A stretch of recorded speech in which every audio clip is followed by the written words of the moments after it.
자주 말씀드리게 되겠지만 요한복음을 사도 요한이 기록한 목적은 예수 그리스도께서 누구신지를 밝히고 그 예수 그리스도를 사람들이 믿게 하려는 것입니다. 예수 그리스도를 믿어야 됩니다. 그런데 믿지 않습니다. 예수 그리스도를 보아야 되는데 보지도 않습니다.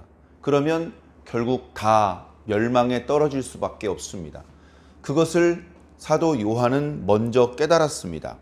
요한이 먼저 깨달은 것은 요한이 재주가 좋아서라기보다 하나님의 은혜가 요한에게 먼저 임했기 때문입니다.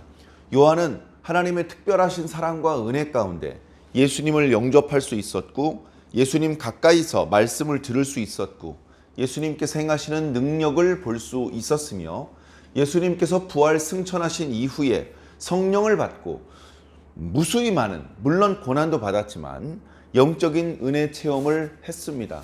그 여러 가지를 종합해서 예수 그리스도께서 하나님의 아들이시고 우리의 죄를 대속하신 분이시며 우리는 그 예수 그리스도를 믿어야 이 죄로부터 해방될 수 있고 하나님 사랑의 아들의 나라로 옮겨질 수 있다. 구약 성경에 말씀하시는 모든 두려운 저주를 피하여 모든 약속의 축복, 은혜를 누리며 살 수 있다. 요한도 유대인이었습니다. 그렇기 때문에 요한도 구약 성경에 대해서 어렸을 적부터 배우며 자라왔고 또 지키며 자라왔습니다. 구약 성경이 말하는 핵심 주제는 단순히 율법을 지키라가 아닙니다. 메시아께서 오신다입니다. 그래서 율법을 지키면서 살면서 메시아께서 오실 것을 그렇게 염두에 두고 그렇게 소망하면서 살고 있었는데, 자신이 만난 예수 그리스도가 바로 구약 성경이 목놓아 부르짖던 메시아시다라는 것을 분명히 깨달은 것입니다. 아니, 그 이상의 분이라는 것을 깨달은 것입니다. 그래서 그것을 어저께와 그저께 말씀을 통해서 사도 요한이 이야기를 한 것입니다. 보통 이야기를 할 때에 서서히 시동을 걸면서 예열을 시키고 그리고서 이제 본론을 뒤에 꺼내는 경우도 있는데, 요한복음의 경우는 시작하자마자 태초부터 말씀에 계셨다. 이 말씀이 육신이 되어서 우리 가운데 쓰셨다. 그분이 예수 그리스도다. 우리 가운데 계셨다가 죽으셨던 그 예수 그리스도는 그냥 유대인 청년이고 유망했는데 참 아까운 인재고, 그게 아니고 원래 그렇게 죽임을 당하기 위해 오신 하나님의 아들이다. 아니, 어떻게 하나님의 아들을 유대인들이 죽일 수가 있느냐? 그럴 수 있다. 그분은 빛이시지만 어둠이 깨닫지 못했다.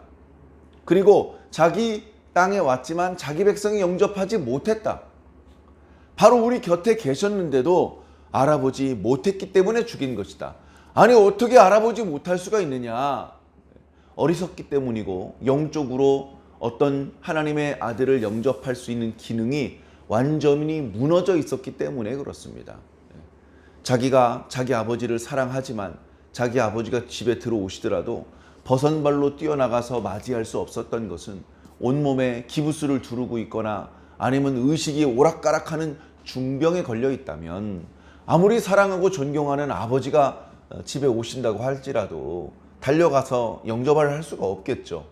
그런 것처럼 하나님의 아들 예수 그리스도가 오시는데도 불구하고 그 하나님을 그렇게 열심히 믿었고 그 메시아를 그렇게 열심히 기다리는 그런 유대인인데도 불구하고 영접은 고사하고 미워하다가 결국은 십자가에 달려 죽게 만들었던 것은 그만큼 영적인 기능이 완전히 무너져 있었기 때문입니다. 자, 그러나 뒤늦게라도 사도 요한을 통해서라도, 그죠? 예수님은 이미 지나가셨지만 사도 요한을 통해서라도 예수 그리스도에 대한 이야기를 듣고 예수 그리스도를 믿는다면 그것은 행복한 일입니다. 그래서 그런 의도를 가지고 사도 요한이 요한복음을 기록한 것입니다. 자, 어저께 묵상했던 것처럼 이렇게 막 오랜 경험과 또는 깨달음과 하나님께서 은혜로 알게 해주신 것들을 그렇게 그냥 훅 던지는 그런 어떤 형태가 아니고, 오늘 말씀부터는 이제 몇몇 일화를 기초로 그것을 배경으로 예수님을 설명하는 것이죠. 오늘 말씀에 보면 세례자 요한이 나옵니다. 세례자 요한이 하는 이야기들이 나옵니다. 그냥 요한이라고 기록되어 있기 때문에 우리는 간혹 아주 초신자의 경우는 이게 세례자 요한인지 사도 요한인지 혼동할 수 있습니다. 심지어 그 두 사람은 같은 사람 아닙니까? 이렇게 물어보는 사람도 있습니다. 다 다르죠. 다 다릅니다. 자, 그래서 이 예화를 가지고 얘기를 하는데, 자, 유대인들 얘기가 나오고 세례자 요한의 이야기가 나오니까 이제 예수님께 대한 관심을 잠깐 내려놓고 세례 요한에 대하여 관심을 가져야 되겠구나, 이렇게 생각을 했다면 오산입니다. 세례 요한의 얘기를 통해서 예수님께 계속 관심을 가져라 라고 오늘 말씀에 그렇게 또 강조하고 있는 것입니다. 말씀의 내용을 한번 살펴보겠습니다. 유대인들이 뒤에 보면 이제 바리새인으로 밝혀집니다. 유대인이라고 말하는 사람들은 혈통적으로 이제 유다 지파의 후손들, 바벨론으로 끌려갔다가 돌아왔고 또 이렇게 혈통적으로 유다 사람들의 후손이고, 그리고 이제 유다 지방에 살고 있고, 이런 뜻이 아니고, 보통 요한복음에서 또는 복음서에서 유대인이라고 말하면 크게 두 가지 의미가 있습니다. 첫 번째는 유대 지방에 살고 있는 겁니다. 물론 갈릴리 지방에 살고 있는 유대인도 있습니다만 많지 않고, 그냥 유대인 그러면 첫 번째 의미는 유대 지방에 살고 있는 사람입니다. 유대 지방에, 그러니까 예루살렘과 그 주변과 어쨌든 남북으로 긴 옛날에 팔레스타인 땅의 남부 지방을 말하는 것이죠. 중부 지방은 사마리아, 북부 지방은 갈릴리. 예수님 당시 때는 주로 그렇게 호칭을 했었기 때문에 남부 지방, 예루살렘과 그 주변에 살고 있는 사람들, 그 사람들을 가리켜서 말할 때 유대인이라고 말하고요. 두 번째 의미는 유대교를 믿는 사람들을 말하는 겁니다. 유대교. 자, 과거에 하나님 믿는 사람들이 있었죠. 아브라함과 그의 백성들입니다. 이스라엘 백성들입니다. 그리고 모세 때 계명을 주셨고, 성막을 주셨고, 성전을 주셨고, 그래서 그런 어떤 아브라함의 자손이라고 하는 정체성과 그 다음에 모세를 통해서 주신 말씀을 따르는 그런 정체성, 그래서 이제 하나님을 믿는 것이 그 민족의 종교가 되었고 국가의 종교가 되었죠. 그러나 중간에 여러 가지 우상 숭배 문화가 들어오고 국가가 멸망을 하고 포로로 끌려갔다 돌아오고 돌아와서도 여러 우여곡절이 있다 보니까 계속해서 국가의 종교다 이런 식으로 말하기 좀 애매해졌습니다. 지금 예수님 당시, 사도 요한 당시의 시대는 뭔가 이렇게 국가를 독립적으로 유지할 수 있는 상태가 아니었습니다. 그저 유대인들이 혈통적으로 아브라함의 자손이라고 생각을 하고 모세를 통해서 주신 하나님의 말씀을 믿고 있는 사람들이 섬기는 종교, 그것을 이제 유대교라고 이름을 붙이는 것이죠. 그러니까 여호와 종교, 구약의 다윗과 솔로몬과 모든 이스라엘 사람들이 섬기는 그 하나님을 향한 종교, 그때는 그것을 유대교라고 이름 붙이지도 않았지만 그 하나님 여호와를 섬기는 사람의 숫자가 줄어들고 하나님 여호와를 섬기는 사람들의 어떤 세상적인 지위가 축소가 되고 그런 상황이 되다 보니까 유대교가 된 거예요. 그래서 여기 유대인들 하면 유대교인들이구나, 유태인들이구나, 이제 이런 식으로 생각을 할 수 있을 것 같습니다. 그 유대교인들이 극렬 유대교인들이 있습니다. 하시딤이라고 하고, 그 다음에 이제 약간 제사장들이 대부분인 유대인들이 있습니다. 그들은 이제 사두개인이라고 합니다. 그리고 이제 독립운동을 하는 유대인들이 있었습니다. 그 사람들은 이제 SNF라고도 부르기도 하고 열심당원이라고도 부르기도 합니다. 그리고 대부분의 유대인들을 구성하는 것이 이제 바리새파 사람들입니다. 바리새. 오늘날도 장로교도 있고 감리교도 있고, 장로교 중에서도 우리 기독총회도 있고 또 다른 총회도 있는 것처럼 이제 똑같은 모세의 계명을 믿지만 더 엄한 그 계명의 준수를 강조하는 랍비도 있고 조금 융통성을 발휘하는 그런 어떤 교파도 있는 것처럼 약간의 그 얼마 안 되는 유대인들 속에서도 온도 차이가 있습니다. 그런데 대부분은 이제 바리새인들이라는 것이죠. 바리새인들은 율법주의자입니다. 율법주의자, 율법을 지켜야 된다. 율법을 절대 어기면 안 된다. 뭐 예를 들면 그런 것들을 주장합니다. 그걸 이제 오늘 더 자세히 말씀드리기는 시간이 좀 부족을 한데, 자, 어쨌든 전체적으로 숫자가 바리새인들이 많고, 요한복음에 보면 경건한 바리새인들, 예수님께 호의적이었던 그런 바리새인들도 소수 등장을 합니다. 그러나 대부분의 바리새인들은 그렇게 예수님께 대하여 호의적이지 않습니다. 복음서에서도 그 바리새인들에 대하여 좋게 말하지 않습니다. 선한 바리새인들이 소수 있지만 대부분의 바리새인들은 그냥 외식주의자였고, 그 다음에 돈을 좋아하고 있고, 말하는 것과 진짜 추구하는 것이 일치하지 않는 잘못된 신앙인의 모습을 가지고 있는 것이죠. 그러니 오늘 말씀에서도 뭔가 이 유대인들이, 바리새인들이 뭔가 움직이는 것은 정말 선한 어떤 의지에서 이렇게 움직이는 거라고 보기 어려운 것입니다. 자, 이 바리새인들이 뭘 했느냐? 예루살렘으로부터 세례자 요한이 있는 곳으로, 그 요단강변에 베단이라고 하는 곳이죠. 베단이라고 하는 곳도 설명드리는 것은 나중으로 이제 미루겠습니다. 그쪽으로 이제 제사장들과 레위인들을 보냈습니다. 자, 제사장들과 레위인을 보냈다는 것은 뭔가 성경적인 지식이 해박하고 훈련받았고 또 이런 일에 대해서 나서서 말할 수 있는 자격이 있는 사람이라는 뜻입니다. 우리가 직접 나서기 어려우니 선생님들이 가서 좀 물어봐 주세요. 이대로 내버려 두실 겁니까? 그렇게 뭔가 바리새인들이 조치를 취하지 않으면 안 되겠다라고 생각을 했을 정도로 당시 세례자 요한은 뭔가 독특한 일을 하고 있었습니다. 조용히 있었으면 뭐 이렇게 문제를 느끼지 않았겠죠. 가만히 있질 않았던 것입니다. 사람들을 모아놓고 선동, 다시 말해 설교를 하거나 아니면 또 다른 무언가를 한 것인데, 그때 당시 세례자 요한이 한 것은 주로 회개의 세례를 베푸는 것이었습니다. 세례를 베풀기 위해서 요단강에 나타났습니다. 큰 소리로 외치기 시작을 합니다. 세례를 베풀기 전에 짤막한 설교를 하는데 그 설교에 많은 사람들이 깨어납니다. 세례자 요한을 참 선지자라고 사람들이 느끼기 시작을 합니다. 세례자 요한의 말씀은 짧고 굵었습니다. 그 내용을 들으면 모두 다 내가 하나님의 백성답지 못했구나. 내가 지금 이러면 안 되는데. 그래서 사람들이 세례자 요한을 향해서 물어봤습니다. 라삐어, 그럼 저희는 어떻게 하면 좋겠습니까? 하던 잘못된 행동을 멈추고 이리로 와서 세례를 받아라. 그래서 무수히 많은 사람들이 북으로는 갈릴리에서부터 남쪽의 유다 지방에서 요단강변으로 모였습니다. 모여서 거기서 세례자 요한의 설교를 듣고 세례를 받습니다.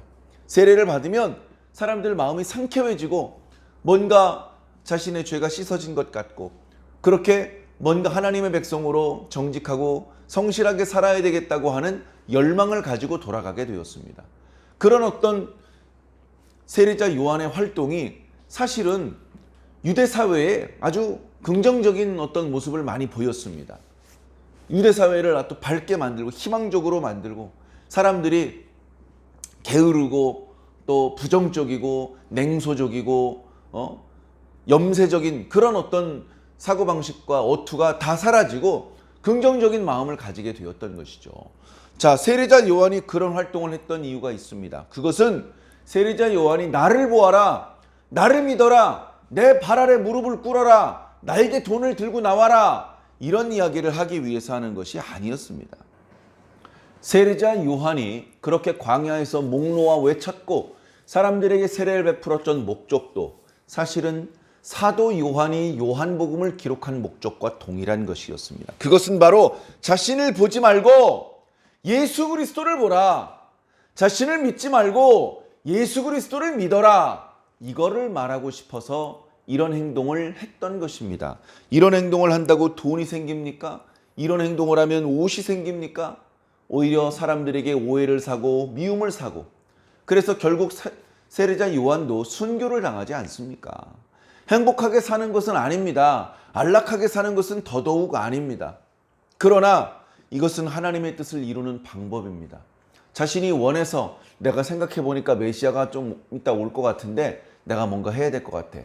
그런 생각이 들어서 일을 시작한 것이 아닙니다. 하나님의 힘으로, 하나님의 세례자 요한이 거부할 수 없는 막강한 힘으로 세례자 요한을 찾아오셔서 야, 너 지금부터 내 선지자로 활동을 좀 해줘야 되겠다. 제가 뭔데 할 수 있겠습니까? 너는 할 수 있다. 그럼 뭘 해야 됩니까? 광야로 나가서 사람들에게 외쳐라. 메시아가 곧 올 것이라고 외쳐라. 회개하라고 외쳐라. 회개의 세례를 베풀어 주어라. 그런 말씀을 듣고 시작을 했습니다. 그러면서 언제까지 합니까? 네 사명이 끝날 때쯤에 메시아가 오실 것이다. 그가 나타나실 때까지 하면 된다. 이제 그런 말씀을 듣고 시작을 한 것이죠. 자, 그런 것도 모르고 유대인들은, 바리새인들은 제사장들과 레위 사람들을 파견했습니다. 그래 최고 대제사장, 원로, 율법사들이 간 것이 아닙니다. 젊은 사람들이 심부름 온 거예요. 나름대로 그 원로들 밑에서 공부하던 사람들이 전도 유망한 사람들이겠죠. 열심히 그대로 공부를 하면 제사장이 될 수도 있는 사람들이 세례자 요한에게 갔습니다. 숙제를 받은 것이죠. 그래가지고 너는 누구냐? 이렇게 물어봤습니다. 뭐 여러 가지 안녕하십니까? 제 이름은 뭡니다. 저는 예루살렘에서 왔고요. 저는 누가 보내서 왔습니다. 저희가 여쭤볼 게 있는데 좀 몇 가지 답변을 해주십시오. 이런 군더더기는 이제 성경에 없습니다. 그런 건 없어요. 없고 처음부터 너는 누구냐? 이렇게 물어봤습니다. 너는 그리스도냐? 그랬더니 세례자 요한이 돌려 말하지 않습니다. 나는 그리스도가 아니다. 아, 그래? 그럼 너는 엘리야냐? 자, 엘리야라고 물어본 이유는 우리가 또 알고 있어야 되는데요. 구약성경 맨 마지막 말씀, 그 말라기 선지자 말씀 맨 끝부분에 보면 하나님께서 엘리야를 보내신다는 말씀이 나와요. 엘리야를 보내셔서 그가 자녀의 마음을 아비에게로, 아비의 마음을 자녀에게로 돌이킬 것이다. 그런 말씀이 나옵니다. 그래서 모세와 마찬가지로 유대인들이 좋아하는 선지자 엘리야가 다시 오셔가지고 메시아를 영접할 수 있는 준비를 해주시는 그런 선지자가 미리 오실 것이라고 유대인들은 다 알고 열망하고 있었습니다. 그렇게 생각하고 있었기 때문에 네가 그리스도가 아니라면 그리스도가 오시는 길을 예비하는 엘리야 선지자냐? 그러면 혹시 엘리야 선지자십니까? 이렇게 물어봤겠지. 야, 네가 엘리야냐? 이렇게 하진 않았겠죠. 그러나 어쨌든 의미만 전달하면 되는 것이기 때문에 우리 번역된 성경은 약간 반말투로 질문한 것처럼 표현되고 있는데 우리가 그런 것들은 좀 감안을 해야 될 것 같습니다. 자, 그래서 그 질문을 딱 받고 아니다! 난 엘리야가 아니다. 뒤에 나타나겠습니다만 엘리야적 사명을 가지고 활동을 한 사람은, 그죠? 예수님께서 메시아라면 엘리야적 사명을 가지고 활동한 사람은 누굴까? 세례자 요한입니다. 그것은 예수님의 증언을 통해서 후대의 사도들의 증언을 통해서도 분명합니다. 그리고 가죽옷을 입고 약대 털옷을 입고 메뚜기와 석청을 먹은 이야기를 보면 구약 성경의 엘리야의 모습과 어쩌면 그렇게 흡사합니까? 엘리야의 모습이 딱 그랬거든요. 그래서 그런 모습이 구약 성경을 좀 아는 사람들은 엘리야의 모습 같은데? 라고 느낄 수밖에 없도록, 그리고 그런 것들을 통해서 하나님께서는 메시아가 곧 올 거라는 것을 사람들에게 암시를 해준 것이죠. 그러나 그걸 영적으로 깨달은 사람은 거의 없습니다. 자, 그러나 어쨌든 자신은 네가 엘리야니라 이런 말씀을 듣고 온 것이 아니기 때문에 아니라고 했습니다. 그러면 그 선지자냐라고 물어봤습니다. 그 선지자냐? 여기 그 선지자라는 것은 신명기 18장인가요? 거기에 이제 모세가 장래에 하나님께서 너희 백성들 가운데 나와 같은 선지자 하나를 세울 것이다. 그땐 제발 나에게 한 것처럼 마음을 강팍하게 하지 말고 그 선지자의 말을 좀 들어라. 그렇게 이제 모세가 이야기를 했었거든요. 그럼 네가 혹시 그 선지자냐? 그 선지자 누구요? 이렇게 묻지 않아요. 다 압니다. 유대인들은. 아닙니다. 난 그 선지자가 아닙니다. 그러니까 이제 답답합니다. 아니라는데? 뭐지 그러면? 그럼 누구냐? 우리를 보낸 사람들에게 뭐라고 대답하면 좋겠느냐? 너는 너 자신을 누구라고 소개하느냐? 말해봐라. 나는 이사야 선지자께서 말씀하셨던 바로 그 소리다. 소리? 무슨 소리?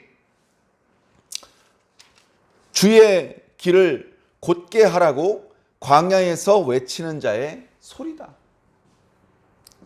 왜 이렇게 자기를 소개했겠습니까? 사명을 시작하기 전에 주의 영을 통해서 들었던 말씀이죠. 너는 광야에서 외치는 소리가 되어야 할 것이다 라고 말씀을 듣고 출발을 했기 때문에 난 소리구나. 난 소리를 외쳐야 돼. 목 아파. 아니야. 그래도 난 소리를 외쳐야 돼. 물 한 잔 마시고 다시 시작을 하자. 그렇게 광야에서 외치는 자의 소리로서의 사명에 충실하려고 했던 것입니다. 그러자 곧바로 돌아오는 질문이 있습니다. 그래? 야, 너는 메시아도 아니고 엘리야도 아니라면서 그 선지자도 아니라면서 왜 여기서 사람들에게 세례를 베풀고 있느냐? 자, 이거 무슨 뜻이죠? 넌 무슨 자격으로 여기서 사람들에게 세례를 베풀고 있느냐는 것입니다. 대제사장께서 너에게 명령을 내리신 것도 아니고 유대인 공동체 산헤드린 공회에서 그렇게 하라고 결정을 내렸고 너에게 지시가 떨어져서 한 것도 아니라면 넌 왜 네 맘대로 여기서 세례를 베풀고 있느냐? 그렇게 물어보는 겁니다. 자, 이 문제는 사실은 심각한 문제입니다. 세례자 요한의 그 세례가 하늘부터 온 것인지 땅으로부터 온 것인지는 아주 심각한 문제입니다. 유대 지도자들, 바리새인들, 사두개인들은 세례자 요한의 권위를 인정하지 않았습니다. 그들에게 와서 세례를 받지도 않았습니다. 그 세례자 요한의 세례를 하나님께로부터 온 것이라고 인정하지 않았기 때문에 그렇습니다. 그러나 대다수의 유대인들은 그 세례를 받았습니다. 대다수의 유대인들은 세례자 요한을 참된 하나님의 선지자라고 믿었습니다. 그랬기 때문에 유대인들 사이에서도 의견이 갈라지고 있었죠. 자, 그런 상황에 예수님께서 그들에게 물어봤습니다. 세례자 요한의 세례가 하늘로부터냐 사람으로부터냐? 그러니까 쉽게 대답을 하지 못하고 숙닥거립니다. 야, 이거 어떡하니? 큰일 났다. 세례자 요한의 세례가 하늘로부터 온 것이라면 왜 너희는 세례를 받지 않았느냐라고 물어볼 것이고, 사람으로부터라고 대답을 하면 여기 주변에 세례자 요한을 참된 선지자라고 믿는 이스라엘 백성들이 이렇게 많으니 그들이 우리들한테 돌을 던질지도 모르겠다. 그래가지고 궁리를 하더니 결국 모르겠다라고 말을 해버립니다. 모른다는 대답을 하는 것은 어떻게 보면 랍비들, 유대인 랍비들에게 금기입니다. 랍비에게 가면 어떤 형태로든 답변을 들을 수 있어 라는 확신을 가지고 있었던 그런 지혜자, 그런 학자가 바로 랍비들인데, 그 랍비들 중에서도 대장 역할을 하고 있던 제사장들이 모르겠는데? 라고 대답을 한 것입니다. 참 안타까운 일이죠. 자, 지금도 마찬가지입니다. 영적인 기능이 무너져 있었기 때문에 예수님은 고사하고 세례자 요한의 권위가 하늘로부터 온 것인지 어떤 것인지도 지금 모르고 있는 것이죠. 자, 이런 상황에서 세례자 요한은 이야기를 합니다. 나는 넌 어찌하여 세례를 베푸느냐, 무슨 권세를 베푸느냐 물어봤더니, 야, 말도 마. 나는 세례를 베풀 뿐이지만 내 뒤에 오시는 분이 있어. 자기 자신에게 시선이 집중되는 걸 원하지 않아요. 세례자 요한은 자기 뒤에 오시는 분에게 모든 사람의 시선이 집중되는 것을 원합니다. 지금도 그 이야기를 하고 있는 것이죠. 나는 그저 물로 세례를 베푸는 것 뿐이지만 너희 가운데에 너희가 알지 못하는 한 사람이 서 있다. 참 의미심장한 말이죠. 누구 하면서 두리번거렸을 겁니다. 자, 이 말씀의 뜻은 뭐냐? 빛이 세상에 왔을 때 빛이 어둠에 왔을 때 어둠이 깨닫지 못하더라. 찬빛이 세상에 왔을 때 세상이 깨닫지 못하고 자기 땅에 왔지만 자기 백성이 영접지 않았다는 말씀을 하고 있는 것입니다. 정말 주목해야 될 분이 누군지도 모르고 진짜 큰 권세를 가지고 계신 분이 누군지도 모르고 너희들은 그냥 있다. 그것을 우회적으로 이렇게 말씀하고 있는 것입니다. 너희는 너희 가운데 너희가 알지 못하는 한 사람이 서 있는 것을 모르고 있구나. 그분은 내 뒤에 오시는 분이다. 내가 전부터 이야기하지 않았느냐. 내 뒤에 오시는 분이 있다. 내 뒤에 오시는 분이 있다. 내가 전부터 얘기했던 분이 바로 그분이다. 그분의 권세가 얼마나 큰지 나는 그분의 신발끈을 풀어드리기도 자격이 없다. 자, 신발끈을 푸는 이야기는 뭐냐면요. 자, 집 주인이 바깥에서 볼일을 보고 집에 들어오면 그러면 종들 중에 한 명이 달려와서 주인의 신발끈을 풀어줍니다. 자, 그러면 그 신발이라는 것이 뭐 요즘 우리들 주변에서 볼 수 있는 신발 중에 샌들과 비슷합니다. 그런데 무슨 똑딱이나 찍찍이가 없기 때문에 가죽끈 같은 것으로 이렇게 묶게 되어 있죠. 그걸 이제 풀어주고 발을 씻어주는 것입니다. 그런데 그 바깥에 나가서 이렇게 출타를 해서 볼일을 보고 집에 들어오는 주인의 발은 온갖 먼지에 더러워져 있습니다. 우리가 뭐 양말을 신었을 것 같습니까? 뭐 버선을 신었을 것 같습니까? 맨발에 샌들 신은 겁니다. 그 샌들은 얼마나 우리 발바닥에 딱 맞는 것이었겠습니까? 그렇게 이제 볼일을 보고 들어오면 발이 더럽습니다. 그리고 그 발을 만지고 이러면은요, 기분 나쁩니다. 그래서 종들 중에서도 주인의 발을 씻어주거나 주인의 신발끈을 풀어주거나 하는 일은 가장 낮은 종이 하는 겁니다. 음식을 만드는 종이 할 수 없습니다. 의복을 관리하는 종들이 하지 않습니다. 종들 중에서도 가장 낮은 종이 그 일을 하는 것입니다. 그런데 자기는 그 낮은 종의 자격도 없다는 것입니다. 나는 그분의 신발끈을 풀어드릴 자격도 없는 수준입니다. 지금은 세례자 요한을 세례자 요한이 무슨 죽은 자를 살려내고 하늘에서 불이 땅에 떨어지게 만들고 이런 기적을 보이는 건 전혀 없지만 그럼에도 불구하고 사람들이 세례자 요한을 두려워하고 세례자 요한의 말씀을 하나님의 말씀으로 생각을 하고 그에게 세례를 받으면 하나님께 뭔가 용서를 받았다고 그렇게 믿고 느낄 수 있는 정도의 영적인 권위가 있었거든요. 사두개인들, 바리새인들, 서기관들에게 없는 영적인 권위가 세례자 요한에게 있었어요. 그런 권위가 있는 사람이 나는 그분의 신발끈을 풀 자격도 없어 라고 말할 정도면 세례자 요한 뒤에 나타나시는 분의 권위가 얼마나 큽니까? 권위가 큰 것이지 키가 큰 것이 아닙니다. 가지고 다니는 현금이 많은 것도 아닙니다. 그러나 영적인 권위가 큰 것이죠. 전에도 말씀드리지 않았습니까? 그는 세례자 요한보다 6개월 늦게 태어나신 분입니다. 사람들 앞에 등장한 것도 여러 달 후였습니다. 그러나 그의 존재는, 그의 등장은 늦었지만 그의 존재는 태초부터 계셨던 것입니다. 세례자 요한과 어찌 비교할 수 있습니까? 세례자 요한은 잠시 광야에서 외쳐졌던 소리일 뿐이고 예수 그리스도는 태초부터 계셨던 말씀입니다. 이 말씀과 이 소리를 어떻게 비슷하다 말할 수 있겠습니까? 사랑하는 성도 여러분, 우리는 때로는 광야에서 잠깐 외쳐지는 이 소리를 들어야 됩니다. 이 소리의 도움을 듣고 태초부터 계셨던 말씀을 찾아가야 되는 것이죠. 태초부터 계셨던 말씀을 집중해야 되는 것입니다. 교회로 오는 것도 마찬가지입니다. 김아무개 목사의 말씀을 들으려고 가는 것이 아닙니다. 잘못된 생각이죠. 김아무개를 통해서 예수 그리스도를 만나는 것이 목적인 것입니다. 사랑하는 성도 여러분, 오늘 이 말씀을 들으면서도 마찬가지입니다. 오늘 이 구절을 읽으면서도 마찬가지입니다. 저는 여러분들이 저에게 관심을 갖기를 바라지 않습니다. 사도 요한은 사람들이 자신에게 관심을 갖기를 바라지 않습니다. 오직 여러분들의 관심이 예수 그리스도에게 집중되기를 원합니다.